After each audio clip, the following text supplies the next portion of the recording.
ಆಹಾ, ಗಂಡನ ವಾಯ್ಸ್ ಕೇಳ್ತಿದ್ದ ಹಾಗೆ ಇಷ್ಟೊಂದು ನಾಚ್ಕೋತಿದ್ಯಾ? ಇನ್ನೇನಾದ್ರೂ ಗಂಡನೇ ಎದುರಿಗೆ ಬಂದ್ಬಿಟ್ರೆ? ಎದುರಿಗೆ ನಿಂತ್ರೆ ಕಿವಿ ಹಿಂಡ್ ಕೇಳ್ತೀನಿ, ಯಾಕೆ ನನ್ನ ಇಷ್ಟು ದಿನ ಬಿಟ್ಟು ಹೋಗಿದ್ರಿ ಅಂತ. ಕೇಳು ಕೇಳು, ಕೇಳಬೇಕಾಗಿದ್ದೆ. ನಿಂಗೆ ಯಾರ್ಯಾರನ್ನ ಹೇಗೆ ವಿಚಾರಿಸ್ಕೋಬೇಕು ಅನ್ನೋದು ಚೆನ್ನಾಗಿ ಗೊತ್ತು, ಹಾಗೆ ವಿಚಾರಿಸ್ಕೊ. ಆದರೂ ಸಂಧ್ಯಾ, ನಿಂಗೆ ಹುಷಾರಿಲ್ಲ ಅಂತ ನಿಮ್ಮ ಮಾವ ಎಷ್ಟೆಲ್ಲ ನೊಂದ್ಕೊಂಡಿದ್ದಾರೆ. ನಿಂಗೆ ಎಷ್ಟೆಲ್ಲ ಸೇವೆ ಮಾಡಿದ್ರು ಗೊತ್ತಾ? ನಿನಗೋಸ್ಕರ ಗಂಜಿ ಮಾಡ್ಕೊಂಡು ಬರ್ತಿದ್ರು, ನಿನ್ನ ಹಣೆ ಮೇಲೆ ತಣ್ಣೀರು ಬಟ್ಟೆ ಇಡ್ತಾಯಿದ್ರು, ನಿನ್ನ ಮಲಗಿದಾಗ ಆಗಾಗ ಜ್ವರ ಕಡಿಮೆ ಆಗಿದೆಯಾ ಇಲ್ವಾ ಅಂತ ಚೆಕ್ ಮಾಡ್ತಿದ್ರು. ಅವ್ರನ್ನ ನೋಡ್ತಿದ್ರೆ ನನಗೆ ಪಾಪ ಅನ್ನಿಸ್ತಿತ್ತು. ಅವ್ರು ನಿಜವಾಗ್ಲೂ ಬದಲಾಗಿದ್ದಾರೆ ಸಂಧ್ಯಾ. ಅವರು ಅವ್ರ ಮಗಂಗೆ ಫೋನ್ ಮಾಡಿ ನನ್ನ ಹತ್ರ ಮಾತಾಡ್ಸ್ದಾಗ್ಲೇ ನನಗೆ ಗೊತ್ತಾಯ್ತು ಅವ್ರು ಬದಲಾಗಿದ್ದಾರೆ ಅಂತ. ಹೌದಾ? ಹಾಗಿದ್ರೆ ನೀನು ಅವ್ರನ್ನ ಪ್ರೀತಿಯಿಂದ ಮಾತಾಡಿಸ್ಬೋದಲ್ವಾ? ಸೊಸೆ ಮುದ್ದು,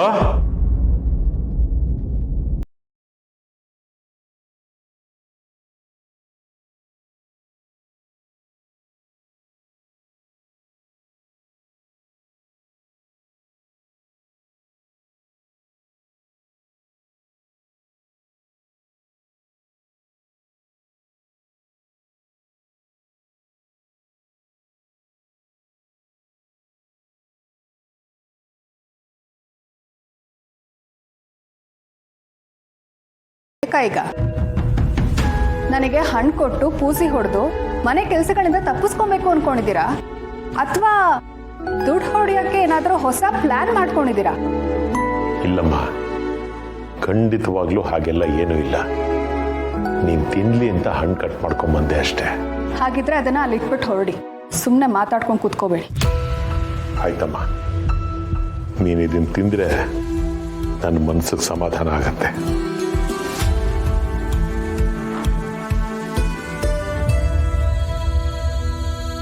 ಸಂಧ್ಯಾ, ಯಾಕೆ ಹೀಗೆ ಮಾಡಿದೆ? ಪಾಪ ಅವ್ರು ನಿನಗೋಸ್ಕರ ಇಷ್ಟೆಲ್ಲ ಮಾಡ್ತಿದ್ರು, ನೀನು ಅವ್ರನ್ನ ನಂಬ್ತಿಲ್ವಾ? ನಂಬಿದ್ದೀನಿ ಅಂತ ಆಗ್ಲೇ ಹೇಳಿದ್ನಲ್ಲ ಸಿರಿ. ಮತ್ತ್ಯಾಕೆ ಅವ್ರ ಜೊತೆ ಹಾಗೆ ಮಾತಾಡಿದೆ? ಪಾಪ ಅವ್ರ ಮನಸ್ಸಿಗೆ ಎಷ್ಟು ಬೇಜಾರಾಗಿರುತ್ತೋ ಏನೋ. ಬೇಜಾರಾಗ್ಲಿ, ಅವ್ರು ಇದುವರೆಗೂ ಮಾಡಿರೋದೇನು ಕಮ್ಮಿನಾ? ಅಂದ್ರೆ ಏನು, ಸೇಡಿ ತೀರಿಸ್ಕೊತಾ ಇದೆಯಾ? ಇಲ್ಲ ಸಿರಿ, ಅವ್ರನ್ನ ಇದ್ದಕ್ಕಿದ್ದಾಗೆ ನಾನು ಚೆನ್ನಾಗಿ ಮಾತಾಡ್ಸಿದ್ರೆ ಅದು ಸರಿ ಅನ್ಸಲ್ಲ. ಅವ್ರನ್ನ ಇನ್ನೂ ನಾನು ಪರೀಕ್ಷೆ ಮಾಡೋದು, ಇನ್ನೂ ಆಟ ಆಡ್ಸೋದು ತುಂಬ ಇದೆ. ಆಯ್ತಾಯ್ತು, ನೀನುಂಟು ನಿಮ್ಮ ಮಾವ ಉಂಟು, ಇಬ್ರು ಟಾಮ್ ಅಂಡ್ ಜೆರಿ ಆಟ ಆಡಿ. ಆದರೆ ಆಟ ಯಾವತ್ತೂ ಸೀರಿಯಸ್ ಆಗಬಾರ್ದು, ನಗು ತರಿಸೋ ಥರ ಇರಬೇಕಷ್ಟೆ. ಖಂಡಿತ ನಗು ತರಿಸುತ್ತೆ.